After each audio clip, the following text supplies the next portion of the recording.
నిన్ను లవ్ చేస్తున్నాడు కాబట్టే పింక్ కలర్ కారును తీసుకొచ్చాడని అన్వితతో పాప తల్లి అండంతో అన్విత ఆలోచనలో పడిపోయింది. అక్కా అక్కా అంటూ అన్వితను పిలిచిన పాప, నన్ను ఈ కారులో ఎక్కించవు, నేను కూడా కాసేపు యువరాణిలా ఫీలవుతాను అని అందంగా మాట్లాడింది. అదిగో మా సార్ ఇక్కడే ఉన్నారు, ఈ కార్ ఆయనదే, కావాలంటే నువ్వు వెళ్ళి అడుగు అని పాపతో అంది అన్విత. అప్పటికి కార్ నుండి కొంచెం దూరం జరిగి ఫోన్లో ఏదో సర్చ్ చేస్తున్న రాఘవ్ని చూసిన పాప, అక్కా ఆ అంకుల్ని చూస్తే భయంగా ఉంది, నేను అడిగితే తిడతాడేమో అని అంది. అంతలో ఆల్రెడీ చాలా టైం వేస్ట్ అయింది, అక్కకు పనులుండి ఉంటాయి, మనమిక్కడి నుంచే వెళ్ళిపోదాం అని పాపను తీసుకుని అన్వితకు బాయ్ చెప్పేసి అక్కడ్నుండి ముందుకు కదిలింది పాప తల్లి. అయితే పాప కోరిక తీర్చాలని అన్వితకు అనిపించింది. కారులో కొద్దిసేపు కూర్చొనిస్తే పాప ఆనందంగా ఫీలవుతుందని ఆలోచించి రాఘవ్ దగ్గరికి వెళ్లిన అన్విత, రాధాకిషన్ గారు రావడానికి టైం పట్టేలా ఉంది అని అంది. ఒకసారి మొబైల్లో టైం చూస్తూ అన్విత వైపు తిరిగిన రాఘవ్, నాకు తెలిసి ఆయన కావాలని ఆలస్యం చేస్తున్నట్టున్నారు. జనరల్గా కొంచెం డబ్బు పేరు ఉన్నవాళ్లు చెప్పిన సమయానికి రారు, లేటుగా వస్తేనే బిజీగా ఉన్నారని వెయిట్ చేసేవాళ్ళనుకుంటారని ఫీలవుతారు. రాధాకిషన్ కూడా అలాంటి మనిషే అనుకుంటా అని అన్నాడు. పాపను కార్లో ఎక్కించాలన్న ఆలోచనతో ఉన్న అన్విత అతడు చెప్పేదాన్ని మనసులోకి తీసుకోకుండా తమకు దూరంలో ఉన్న పాప ఇంకా ఆమె మదర్ వైపు చూపించి, ఆ పాపకు ఈ కార్ బాగా నచ్చిందట సార్, ఒకసారి ఎక్కుతానని అంటుంది, ప్లీజ్ నాకోసం ఒకసారి ఆ కార్ కీస్ ఇస్తారా అని అడిగింది అన్విత. తానొకటి మాట్లాడుతుంటే అన్విత మరొకటి మాట్లాడడంతో ఆశ్చర్యపోయిన రాఘవ్ దూరంగా వెళ్తున్న పాప వైపు చూసి, ఇదేమీ ఆటబొమ్మ కాదు, కావాలంటే ఈ పార్క్లో ఏదైనా టాయ్ కొనిస్తాను, ఆడుకోమను, అంతేగాని ఆ కారులో మాత్రం ఎక్కించను అని చెప్పాడు రాఘవ్.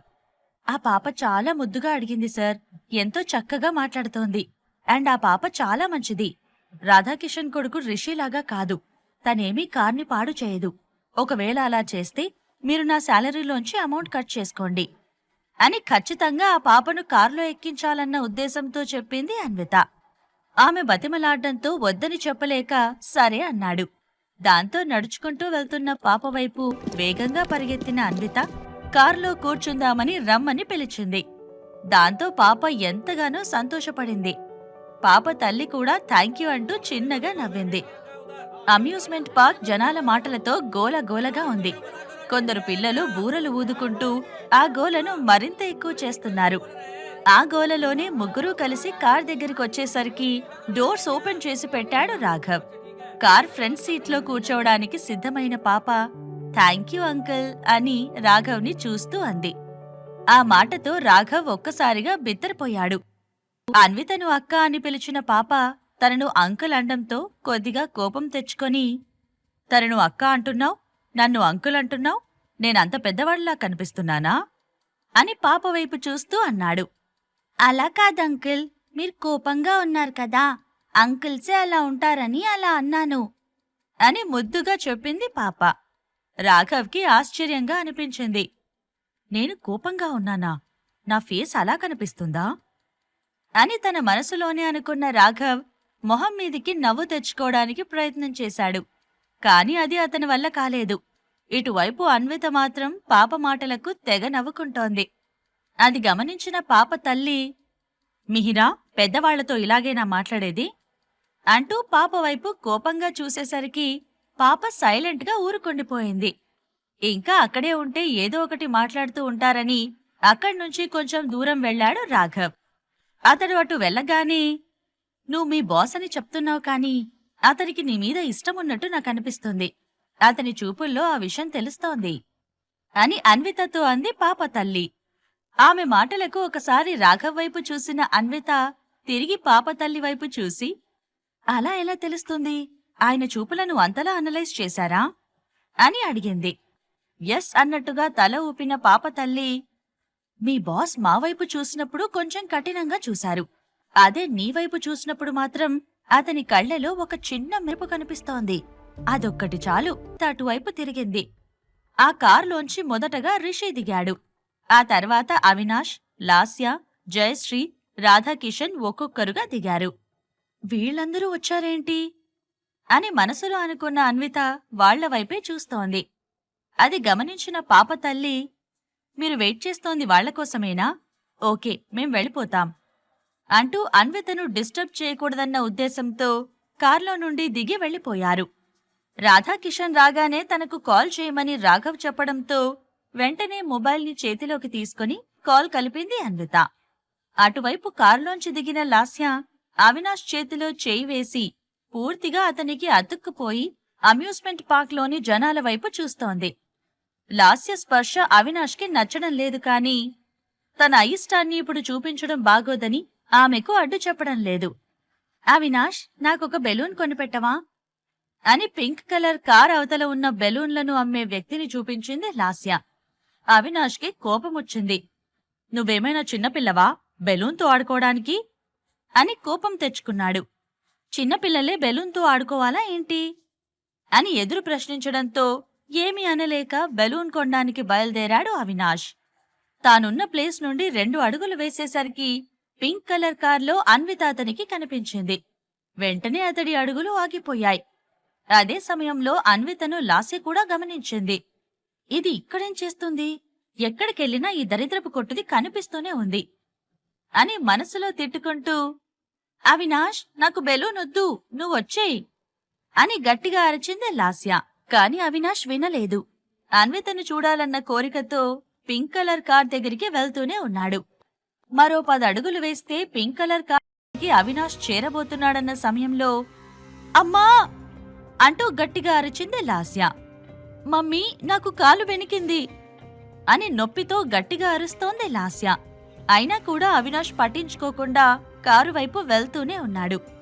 ఇదంతా గమనిస్తున్న జయశ్రీ, అవినాష్, లాస్యకు దెబ్బ తగిలింది, నువ్వు వెంటనే వచ్చేసేయ్ అని కోపంగా అరిచింది. ఇక ఏమీ చేయలేక ఫాస్ట్గా లాస్య దగ్గరికి పరిగెత్తుకుంటూ వచ్చాడు. కుడికాలి పాదాన్ని 2 చేతులతో పట్టుకొని నేల మీద కూర్చున్న లాస్యను చూసిన అవినాష్ ఆమె కాళ్లకు హై హీల్స్ ఉండడం చూసి, హై హీల్స్ ఎందుకు వేసుకున్నావ్ అని అడిగాడు. నాకు దెబ్బ తగిలింది అవినాష్, హై హీల్స్ గురించి అవసరమా అని నొప్పితో బాధపడుతూనే లాస్య మాట్లాడడంతో, అవతలి వాళ్ళకంటే అందంగా ఉండాలని ప్రయత్నించకు లాస్య, నువ్వు పొట్టిగా ఉంటావు. హై హీల్స్ వేసుకుంటే పొడుగ్గా కనిపించి అందంగా మారిపోతానని అనుకున్నావు కదా అని కేవలం ఆమెకు మాత్రమే వినపడేలా అన్నాడు అవినాష్. అతడలా మాట్లాడుతుంటే లాస్యకు కొట్టాలన్నంత కోపమొచ్చింది. కాని కోపాన్ని మనసులోనే అణచివేసుకొని, అవినాష్, నొప్పి ఎక్కువగా ఉంది, నన్ను కొంచెం పైకి లేపు ప్లీజ్ అని బాధ నటిస్తూ అడిగింది. ప్లీజ్ అంటావేంటి బేబీ? అవినాష్ నీకు కాబోయే భర్త, నీకు హెల్ప్ చేయడం అతని రెస్పాన్సిబిలిటీ అని అంది జయశ్రీ. ఇక ఏమీ చేయలేక ఆమెను నెమ్మదిగా పైకి లేపాడు అవినాష్. అవినాష్ లాస్యలను చూసిన రాధాకిషన్, వీళ్ళిద్దరూ మంచి పెయిర్ అవుతారు అని జయశ్రీతో అన్నాడు. అవునన్నట్టుగా చిన్నగా నవ్విన జయశ్రీ, వచ్చి ఇంతసేపు అవుతున్నా ఆ కార్ డిజైనర్ ఇంకా కనిపించడం లేదు, ఇంతకీ అతను వచ్చాడా లేదా అని రాధాకిషన్తో మాట్లాడుతూ అమ్యూస్మెంట్ పార్క్లో రాఘవ్ కోసం అటూ ఇటూ చూసింది. కార్లోంచి వాళ్లనే గమనిస్తున్న అన్విత ఆ చూపులను అర్థం చేసుకుని వెంటనే డోర్ ఓపెన్ చేసి రాధాకిషన్ జయశ్రీల దగ్గరికి పరిగెత్తింది. సార్, నేను రాఘవ్ సార్ కంపెనీలో వర్క్ చేస్తుంటాను. మీరు వస్తారని మేం చాలాసేపటి నుండి వెయిట్ చేస్తున్నాం. ఇప్పుడే రాఘవ్ సార్ బయటికి వెళ్లారు, 5 మినిట్స్లో వచ్చేస్తారు అని టకటకా చెప్పేసింది అన్విత. ఆమెను యగాదిగా చూసిన రాధాకిషన్, ఆ రోజు హోటల్లో ప్రైవేట్ రూమ్ ఖాళీ చేయడానికి నిరాకరించిన అమ్మాయి తనే అని తెలియడంతో అతని మొహంలో పూర్తిగా చిరాకు వచ్చేసింది. రాఘవ్ కంపెనీలో నీలాంటి వాళ్లకు జాబ్స్ ఉన్నాయా? అయినా నిన్ను మా ముందుకెందుకు పంపించాడు? నువ్వు నాకు కనిపిస్తేనే కంపరం పుట్టుకొస్తోంది అని మొహంలో విసుగు చూపిస్తూ కోపం తెచ్చుకున్నాడు రాధాకిషన్.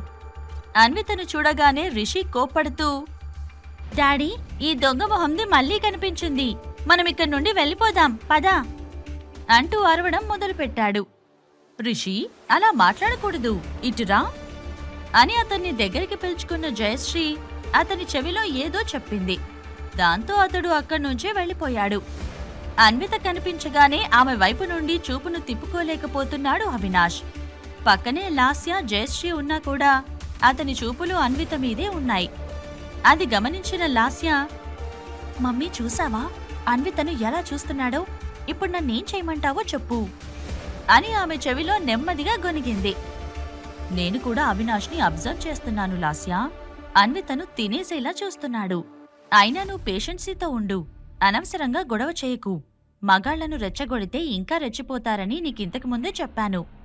నువ్వు ఇప్పుడు అతనిపై కోప్పడ్డావనుకో అతను చూడ్డం మానేస్తాడా? కాదు కదా. అందుకే నేను చెప్పినట్టు చెయ్యి అని నెమ్మదిగా లాస్యతో అంది జయశ్రీ. ఏం చెయ్యాలి మమ్మీ అని ఉత్సాహంగా లాస్య అడగడంతో, ఇప్పుడు మనం అమ్యూజ్మెంట్ పార్క్లో ఉన్నాం. రిషి ఇక్కడ ఊరికే కూర్చోడు. ఏదో ఒక గందరగోళం చేస్తూనే ఉంటాడు. సో నేను నా కొడుకును చూసుకోమని అన్వితకు అప్పగిస్తాను. ఆ తర్వాత రాఘవ్తో మాట్లాడడానికి రాధాకిషన్ నేను వెళ్ళిపోతాం. అప్పుడిక్కడ మిగిలేది నువ్వు, అవినాష్ మాత్రమే. అతనితో క్లోజ్గా ఉండు. అన్విత గురించి చెడుగా అస్సలు మాట్లాడకు. కావాలంటే పాజిటివ్గా మాట్లాడు. అతన్ని నీ వైపు తిప్పుకోవడానికి ఇదొక్కటే మార్గం. వెళ్ళు అని అంది జయశ్రీ. ఆమె తెలివితేటలకు ఆశ్చర్యపోయిన లాస్య, మమ్మీ నీ బుర్రలో ఎన్ని ఆలోచనలున్నాయో, నువ్వు నిజంగా కిలాడేవి మమ్మీ అని అంది. సరే సరే, నువ్వు నీ పని చూసుకో. ఆల్రెడీ మీ డాడీ నడుచుకుంటూ వెళ్ళిపోతున్నాడు. నేను ఆయన పక్కనే ఉండాలి అని అక్కడ్నుంచి వేగంగా కదిలింది జయశ్రీ. అప్పటి వరకు తన పక్కనే ఉన్న జయశ్రీ సడన్గా మాయమవడంతో వెంటనే వెనక్కి తిరిగి చూశాడు రాధాకిషన్. ఆమె ఫాస్ట్గా వస్తున్నట్లు కనిపించడంతో, లాస్యకు నొప్పి తగ్గిందా అని అడిగాడు. హా తగ్గిందండి, కానీ లాస్య చాలా బాధపడుతుంది. అనవసరంగా తన నొప్పి కారణంగా రిషిని చూసుకోలేకపోతున్నానని బాధపడుతోంది. తనెప్పుడూ అంతే. అవతలి వాళ్లకు తన వల్ల చిన్న నష్టం జరిగినా తట్టుకోలేదు అని లాస్యను పొగుడుతూ చెప్పింది జయశ్రీ. నిజంగా లాస్య చాలా మంచిది, కానీ నాకొకటే బాధగా ఉంది. చిన్నప్పుడు నువ్వు ఆమెను వదిలేసిన సమయంలో డబ్బులు లేక చాలా బాధపడి ఉంటుంది అని అన్నాడు రాధాకిషన్. అలాంటిదేమీ లేదండి. డబ్బులోటు తెలియకుండానే లాస్య పెరిగింది. కానీ తన స్టెప్ సిస్టర్ లాస్యను బాగా బాధ పెట్టింది. ఎప్పుడూ లాస్యతో గొడవ పడేది. ఇష్టమున్నట్టు తిట్టేది, కొట్టేది. స్టెప్ సిస్టర్ వల్ల లాస్య ఎన్నోసార్లు ఏడ్చింది. ఒకసారైతే ఆత్మహత్య చేసుకోవాలనుందని నాకు కాల్ చేసింది అని కన్నీళ్లు కారిస్తూ చెప్పింది జయశ్రీ. కూల్ జయ, బాధపడకు. ఇక నుంచి లాస్యకు మనమున్నాం కదా. తన జీవితం హ్యాపీగా ఉంటుంది. ఏ ఇబ్బంది వచ్చినా నేను చూసుకుంటాను. ఇంతకీ లాస్య స్టెప్ సిస్టర్ ఎవరు? హేమలత కూతురా అని అడిగాడు రాధాకిషన్. అవును తనే. ఇందాక నిన్ను మాట్లాడించింది కదా, రాఘవ్ కంపెనీలో వర్క్ చేస్తానని చెప్పింది చూడు, తనే. ఆమె హేమలత కూతురు అయినప్పటికీ మీ కూతురు కాదులేండి. ఎందుకంటే ఆమెకు అన్ని అవలక్షణాలే ఉన్నాయి. ఇప్పుడు చూడండి, రిషి మన కొడుకు.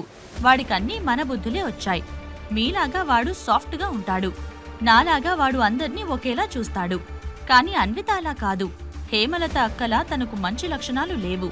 మీలాగా అందరితో కలుపుకొని పోలేదు అని ఆమె అన్నది. ఎస్ ఎస్, నువ్వు చెప్పింది కరెక్టే. తను నా కూతురు కాదు.